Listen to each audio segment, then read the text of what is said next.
Hi everyone, you're here with Davey Harpal, and with me today I have Ty Criddle. Now, Ty is a shamanic healer, and we came across Ty when we did the Yelling Up Wellness Expo in November of last year, and we did a collaboration of sound. And since then, I've seen Ty on a few occasions and got to know him a bit more, which has been fantastic.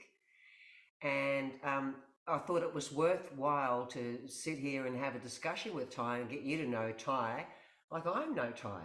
So, how about starting with your story, Ty?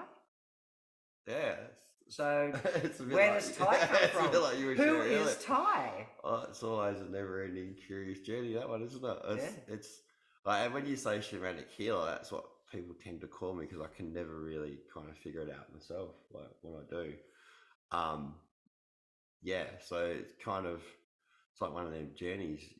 Next thing you know, it kind of chooses you. You don't choose it. Next thing you know, you're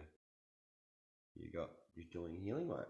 Yeah, that's what kind of happened for me. That was a Mm. journey of really owning my empathy, my sensitivity, like realizing that it was a gift and something I didn't need to numb out anymore. And that was a kind of a lifetime journey, really. Yeah, and did you expect to go through this type of journey? Nah. No, no, no. Not at all. Would you've ever visualized yourself doing what you're doing now? No.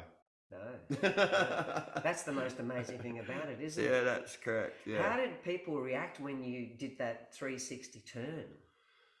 Oh, All your friends and family and yeah. Well, how was that? well, I remember like back in had like when I was back, I had a crazy brother-in-law, and he kind of introduced me back in 2008 to healing. Like he was into qigong and all the Oh alternative wow. things. Yeah, yeah, Okay. yeah. And he was like, and at that time I was doing real estate, and at that particular time, and we'd been through a lot together. We crowd control together. I've been a driller and a crayfisherman and a slaughterman and all those different things, and tried a lot of different things, especially in my youth, 18 to 30. It was hardcore lifestyle, drinking and Mm, partying and absolutely. work. Fishing town. Yeah, yeah, yeah, yeah. Especially I was up in Geraldton and down here fishing, and I went all over the state doing different work. That's what we did back then because there was no jobs back then. Like this is back in that recession that we had to have. Like Mm. Paul Keating back in Oh there. right, Yeah, yeah, okay. yeah, yeah, yeah. I remember coming. I wanted to be a forestry. Yeah. Wanted to be in forestry. Wasn't one of his sayings we won't leave a child behind or something like Oh, something like that. The recession that we had to that? have, Good old and politicians. I was wanting. I was actually trying to apply with Calm Conservation Land Management at the time and Fisheries Department because I was a mad keen fisherman since I was like. Well, Dad used to tie us to Esperance Jetty. Like we used to go down there before I could even walk to fish. Like Wow. yeah, yeah, yeah. So I was a mad keen fisherman and ended up becoming a professional fisherman. Yeah, yeah, and that was a bit of a journey as well. Yeah, Worked yeah. for a guy down here. I think a lot of people would know him called Dick Gray. When I was like 18, ended up working for him down here, and I was a scrawny. What in Dunsborough or Yeah, yeah? down here, down in Bustleton here, I was like, we worked all the way down to Hamlin Bay, then all the way up to Mandurah, and it was, I was very my whole life, like going from 12 to 18, I was very underdeveloped. Like all my friends were like men. I remember playing footy and I was playing against men. So I was really scrawny, and I remember just about killed me, and I did about 3 or 4 months with him. And he said, "Come back when you're growing." And I was solo decking at the time too. One of the other guys had a car accident, and we ended up this scrawny kid doing like lifting 80 kilo pots and working. We're getting up at 3 in the morning, getting home at 7 at night. You know, it was Hard work. yeah, Yeah, it was yeah, really yeah, hard work. yeah, Yeah, and you worked every day back then too.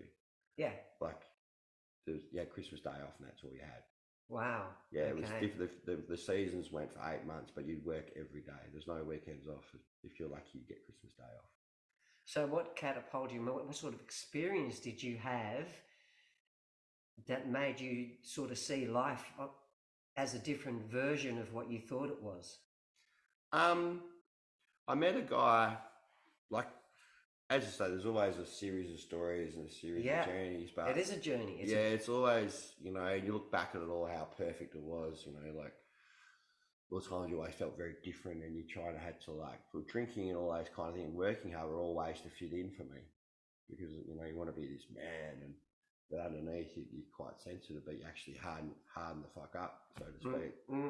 And so I remember I had a go when I had a family, like in 2000. I kind of grew up a bit, so to speak. Had my Saturn return in astrology, they call it, and I actually realised I had a brain and started studying and got my skipper's ticket, and then I got my real estate license. I decided that working hard like that, I couldn't. I was turning 30, my body couldn't sustain that, and my wife at the time said, try real estate, and then and that was the first thing when I realised I had a brain that I was. But you're okay. That I was okay. I numbed it out my whole life as having a brain, and then we kind of had a lot of success, and that kind of I saw the ugly monster of that, where you work so hard, you get all this abundance, and then you kind of the greedy monster kind of kicks in. And wants more. Yeah. And that's the way life is with most people today. They don't realise they're actually getting. It's like a dog chasing its tail. Yeah. There's no end. They think that human experience I've found is most people just want more. Yeah. And they don't realise they're putting themselves. It's almost like slavery. It's like I can't even think of what word to use here because it's a continual. It's not enough. It's not enough. And it doesn't matter what goals you reach, you get there and you think, oh, no, it's got to be more than that. And you try and find something else, don't you? Or another toy. That's right.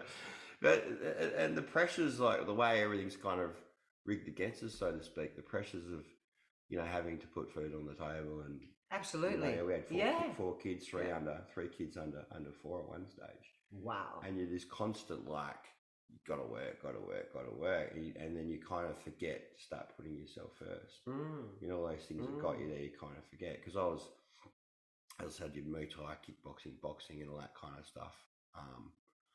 And that kind of kept me fit. But then it kind of, and I was coaching boxing at the time too, at the PCYC when I was doing real estate. So I was helping a lot of kids, especially up there. A lot of the Indigenous kids up there in Geraldton as well were doing that. So I heard all the PCYC. But then something kind of changed. And when I had a lot of success, that all fell away, all those things. And then Greedy Monster kicked in. And then I had to pretty much, then I started drinking again because I gave up drinking. Right. Period. And that's when life was going really well. And then I kind of started drinking again. And that's when things kind of went a bit pear-shaped. Yeah. Start partying and all that kind of stuff again, and then. So in that time, that when you were doing that, it would have been something that was unresolved within you. Yeah, 100%. Yeah, it was numbing out. And this abundance, not being able to handle like that self-love piece, not being able to handle who you were. Well, you didn't know who you were. Didn't know who I was back then, and then it took all that to actually. Then all of a sudden you become, like, I was really overweight. I blew out to 140 kilos. Yeah. 140? 140 kilos. That's massive. Yeah. Yeah, it was an echo of where I was. Yeah, really. Well, I was smoking. Really. Yeah, lots of people were doing that. Yeah, I was like. Yeah, it's self-sabotage, really, isn't it? Because you kind of in this, like, it's keeping you going. I was on the caffeine. I was on junk food just to keep myself going. Because I'd lost all my practices and all that kind of stuff. So you weren't boxing anymore? Nah.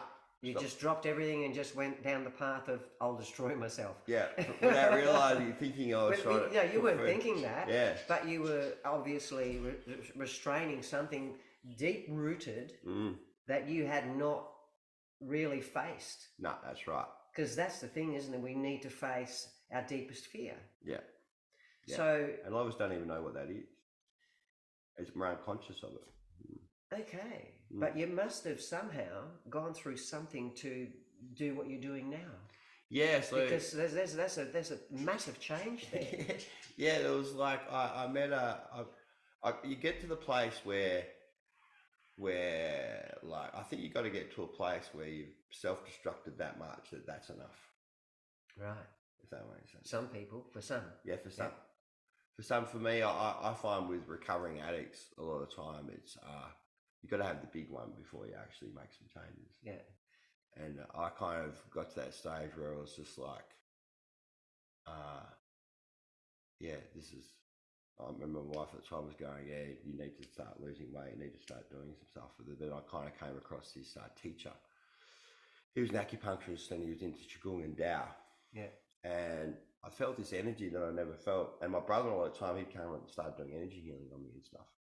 And then I met another friend. She was a what's it called when you do reflexologist, and she started doing work on me regularly. And then the energy. Then I started to feel energy, and then I started to want to stop drinking. Right. Yeah. You were getting something from that. Yeah, I was getting something. This energy kind of woke up in me, and it was just this period of a couple of years. And next thing you know, like I really started to follow the Tao rituals, which really resonated. Yeah, the Tao's amazing. Yeah, it was really. So I was meeting up with this particular family quite regularly, and then my kids started to come along, and yeah, it was really just an energy I've never felt before.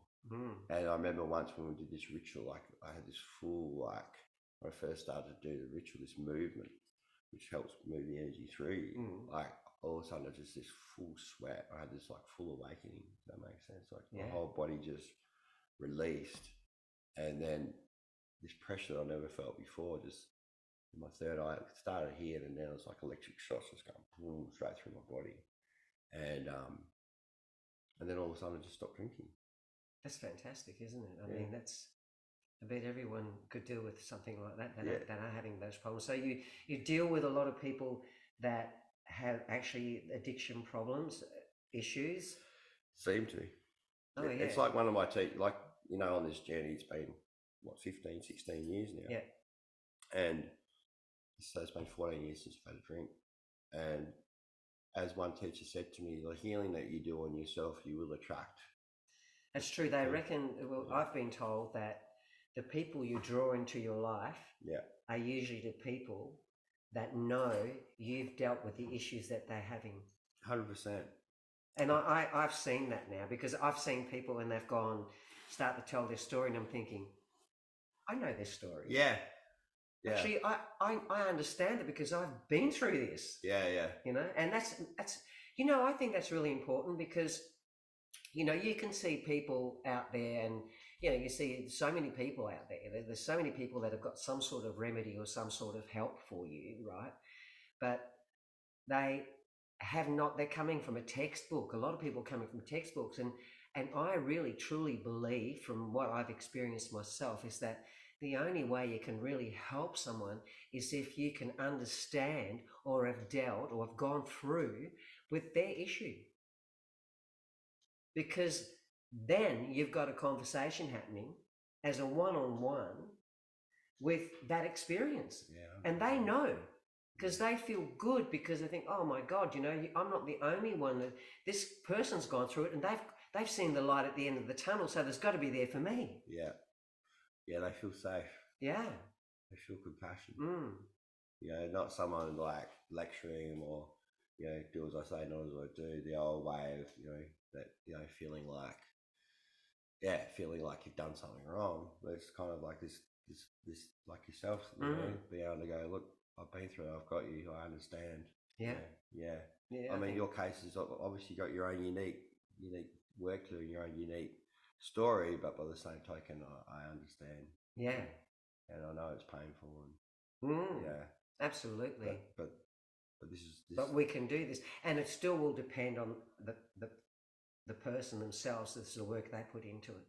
Yeah. I mean, you can give them the tools, you can help them set them on that journey, but it's still up to them whether they're going to actually let go and actually experience it, for a starter, or whether they're just going to hold on and because they're scared to let go.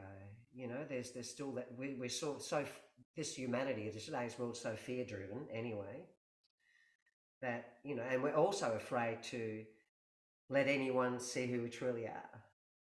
all that. Isn't it? There's a lot there. There's a lot there. There's a lot there. There's a lot there. It's like, you know, is that it's like this new energy, and that's for another time. But this unique energy right now, it's all about embracing your own individuality, and that can be lonely because you're unique. You know what I mean? It's our unique substance. No one else like you. So that's why I can feel a bit lonely.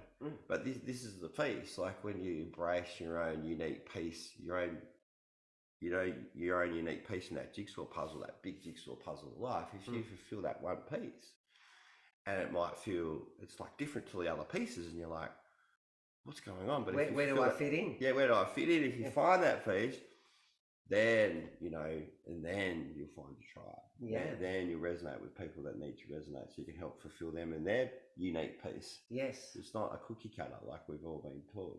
No. One size fits all at all. No, it's not. And that's where we're at as a collective right now. Like we all want to be like everybody. We all want to fit in. We don't. And this is this is the key to all my addictions. I just wanted to fit in. Yeah. You wanted to belong. I wanted to belong. And this is what we're born. Yeah. We're born with that survival and needing to belong, because if we, years and years ago in the tribal sense, if a person was kicked out of the community, they never survived. So it's fight and flight. Definitely. Isn't it? Like, I've got to belong somewhere. And unfortunately, to belong somewhere, you have to wear a mask and perform certain things or be a certain person, which is where your parents started off anyway. They told you who to be. Yes. And wanted to make you into somebody, because they're already somebody. And they wanted to keep you safe. That's right. They did the best that they could. Yeah. But they wanted to keep you safe, but you never got to really be yourself at any point, because then you went to school. There again, you were told what to do and had to fit in a certain pattern. Yeah. Had to get A's or B's, otherwise you were not any good. Yeah. You know what I mean? It was this sort of pressure that you grew up with. So, as we get older and older, we get to an age where we think, hey, wait a minute. What's life? Who am I? Yeah. Yeah. Yeah. You're not Ty the fisherman or the real estate agent. There's a lot more in that's you than what people would ever think or ever know, unless they got to know you. 100%. Yeah. And that's and it's great. So you're doing one-on-ones, and you're also doing these amazing. You're into astrology, right? Yeah, right into astrology. That's why a lot of what you do a lot of full moon stuff. Yeah, do a lot of full. Well, incidentally, I always followed the moon since a child because of fishing. Oh, of course, yeah. I always used to work the moons. I used to always be curious the tides and the moons, and I was like, wow, the moons affect the tides so much, and I kind of realised, wow, if it's affecting the tides so much, it's what's it doing to our bodies, because we're full of water as well. That's right. I could really start to, as a young'un, I could really see the difference it was making, how it was affecting my mood and people around me, and it's a bit like the seasons. When you do this work even more, like the seasons, how it affects our bodies, and we can get sick quite often if we're not aware of the changes of the weather, and we're not aware of the changes of the moon. And then astrology is a bigger extension of that as well. Like as the astrology affects our own, like interacts with our own energy. Like most of the clients that come and see me, you can see they've had we call them transits. Like so some of the planets have moved in a certain way. They've interacted with their energy. So around 30 is a big one. 39 to 44, 50, 60, they're all kind of big moments in people's lives. When you look at their it's never bang on. It's different for everyone. But every time there's something big, or there could be a particular big transit that like a big planet that has interacted. Sometimes it happens to people early, sometimes not. Like, yeah, give or take 2 or 3 years, even with Saturn rising, isn't it? It's not really Saturn right return. Saturn return. Yeah. It's not on the 18, and then nah. It could be starting at 16 and then or 19. Yeah. And this is all ancient knowledge. Yeah, it is ancient. And it's all been like it's all been poo-pooed and woo-wooed and all that kind of stuff. And everyone, like Sunday Times sun sign, everyone only knows that, look at, this is all bullshit. No. Astrology is like It's much bigger It's than you much think. bigger than that. Much bigger. Much It's bigger a than that. science. Yeah, it's a whole science. Yeah. And all the great philosophers, like in ancient times, were all astrologers. Yeah. Yeah, it's a science in its own right. Yeah, it is. It really is, and so is sound. I mean, without sound, we wouldn't be here. We're all vibration. And Ty plays an amazing didge. Redo. Redo. I like the way you said it. Yeah, well, I thought redo. Many people know what a didge is, or do I have to say didgeridoo? Didgeridoo. Yidaki. Yeah. Yidaki. And so I've seen and heard him play, and you know the didge vibration. Well, the Aboriginal people actually used, the First Nations people were using the didge as a healing instrument. It's not a musical toy. No, it's the most ancient healing tool in the world. Yeah, and a gong. A gong's thousands of years old. Yeah, and it's kind of like an emanation of the Great Mother, and it's so connected to Earth, the Great Mother. It's like source. That sound, the vibration just connects us to the It's Earth. huge. And especially to the root chakra. It's to the root, yeah. And this is where we hold all the grief, isn't it? The first three chakras is where we hold most of the upsets that we've had and that we haven't really dealt with. Yeah, 100%. Yeah. And how are you finding, how are people adjusting to that when you because these sessions are not just like half an hour or anything, like up to 3 hours, which I don't know anybody else that doesn't play didge for that long. I don't. I've never heard anyone playing for that long. Wow. So that's pretty amazing, because there's a lot of breath work involved here, and to solidly do that for 3 hours, I think is amazing. Thank you. How do they respond to that? Well, that was the journey with that, because I realized, like, I was a healer, number one. Like, everyone goes, "Oh, I can't call yourself a healer. I don't want to be a healer." Like, you're enabling. Everyone's a healer. We're enabling everyone to heal, empowering everyone, and everyone's a shaman. We're all enabling everyone to be. It's kind of you're your own guru. Yeah, your own guru, and it's kind of it can be just a point of reference for people. Yeah. So they know where to go. A bit like a doctor, physiotherapist, that kind of stuff. Yeah, I like that. And that's what I kind of had to start owning that a bit more. Yeah, I do healing work. Yeah. Get out of all that bullshit. Yeah. So what have you observed as far as the people, as when you're playing the didge, that profoundly, I know it's a profound and it's deep. How do people respond to that? I mean, all different? And it depends what the energy's doing, depending on what they're presenting with. Like, some people, you can play it and they'll just instantly release. The emotions will just release. And then some people will just instantly relax them and ground them. Depending on where they're at. It gives them exactly what they need, not what they want a lot of the time. Yeah. And, that's what I love from a healing perspective, like being an empath, I can feel where to go. Where before I was doing healing work. Before I was doing healing work, but it kind of, you end up like wearing it too much. But with the didge, it's a filtration unit. It just puts everything where it's supposed to be. Like a beautiful mentor of mine said, the didgeridoo, like, it's the ultimate cleanser. It just puts everything where it's supposed to go. Yeah. It's completely safe. Nice. You can really trust it. Yeah. And that's what I kind of do. Trust where to go. Like, there's no science to this. It's non-linear. You kind of trust it. Well, it's coming through you. Yeah. It's not thought of. No. It's not something that you can preconceive. It's something that just happens. And life just happens. Exactly. Doesn't it? It's the same thing. Exactly. Well, that's why, because it was so raw, this energy coming through me, it was so raw, the didge. I had to find other things around to kind of support the process that people were going through. Yeah. So some people are having massive processes. So therefore, it's been a huge journey, like gathering different tools. They have other instruments, but other like modalities that I use, like primal work, all that kind of stuff. Yeah. Sounding work. Like worked with a psychotherapist and astrologer. He was one of the pioneers. He's been doing it for 40 years. He was one of the pioneers of the alternative industry that brought, therapy into the alternative realms. So I kind of been working with him for a lot now, doing this facilitation work. And that was really, because a lot of the stuff I was realizing, people were having a deep, there was deep trauma there, that needed to be. So I went from being a sound healer, and I'm realizing, I need deeper processes around here to support people because it's bringing stuff up. Yeah. The didgeridoo is bringing stuff up. So then I've been on that journey for quite a few years, like finding different tools to support people so they can actually shift it through and complete the process. Yeah. And a lot of people don't realize that that this stuff that they've held within, you know, I've sort of going off the word trauma. I think it's more experience, you know, and because trauma can be what is trauma? Trauma could be something that not something that you actually received. It could be anything. It could be something that you didn't get. Yeah. You know, so let's just call it an experience that you haven't dealt with somehow. But some of these ones, like you said before, you said you're not sure whether you've got to the depth of your own experience, right? And I could say the same about myself. That's always a journey. Right?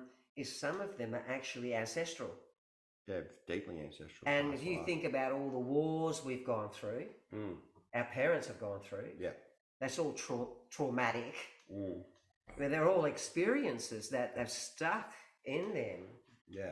And you're carrying some of that through, and you're not even aware of that. So even there's moments when you might be feeling down or not, you know, just not happy with yourself, which could be a reflection of that.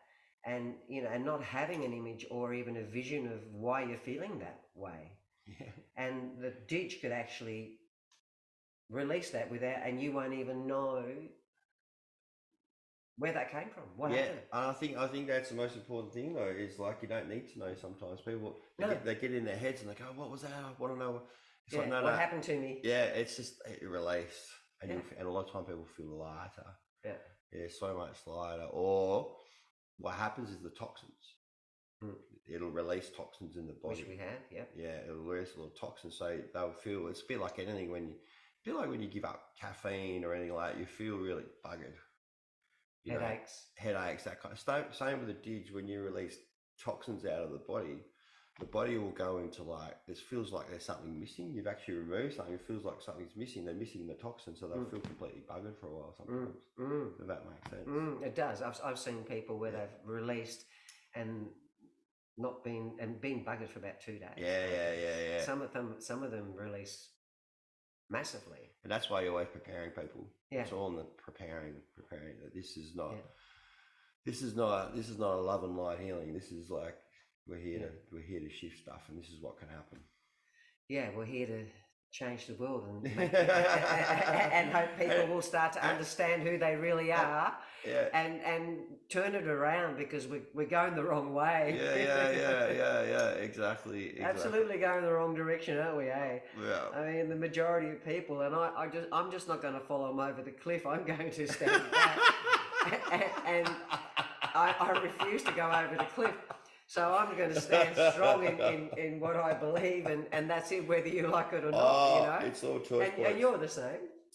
Yeah, very much so. Like when I first, I remember 2010. All of a sudden, I've just stopped eating meat. Like I just followed the energy because I was having dreams of being chased, and I realised I was taking on the energies of that. So I just stopped eating meat, and I stopped drinking, and all my friends are like, "What are you doing?" Yeah. And then I actually learned to actually just keep it to myself, because people would just start taunting you and just absolutely, you can't do that. I was just like, what's wrong with you, and because it would kick up their stuff. So I learned very early. I'd go into a pub, and I'd have a soda water, make it look like an alcoholic drink. Yeah. So I could fit in, because I learned very quickly not to actually, it's very important just to be it and not project it onto people. Does that make sense? Yeah, it does. So you make people totally because you don't have to say, I don't drink anymore. Yeah, I didn't. I learned not to do that. But now you can get 0 beers and you can get 0 wines, and they're quite nice. Yeah. And people don't realise that you're not drinking. Yeah, but that's a good thing. That's a good thing. It's a good thing. Because essentially it's about connection. It is. People drink to connect. That's right. Essentially, and then and also they drink because they're numbing themselves from. They are frightened of not being able to cope. Like you go out and have a couple of drinks before you even go out, because so that you can feel comfortable and chilled by the time you get there, and you're thinking, well, why? Well, it's so funny. I had this conversation with a lady the other day. She'd been really on it for a while, and I kind of said, like with I said everything's a medicine. Everything's a medicine and a poison. Yeah. I like that. You know, everything. Yeah. And alcohol can be a wonderful medicine for people, but for people like us who are full on, for me, I just took it too far. You know, for me, it's a no, because then I'm on it again. Yeah. And I know with other beautiful plant medicines, it's not like that. I have it, it's completed. Yeah. You know, I don't feel the need to do it all the time. So you've really connected with plant medicines? 100%. Yeah. Like the way I talk about plant medicines for people, it's like you got to understand, it's not to go on a trip. It's not to actually numb out. It's not to escape. It's actually to support your sensitivity and support your own healing when you use these different plant medicines responsibly. Right. And if you want to go on the deeper stuff, it's to shift stuff. Well, there's a lot of people, like, it's so out there now, isn't it? I mean, even some doctors are prescribing. Oh yeah.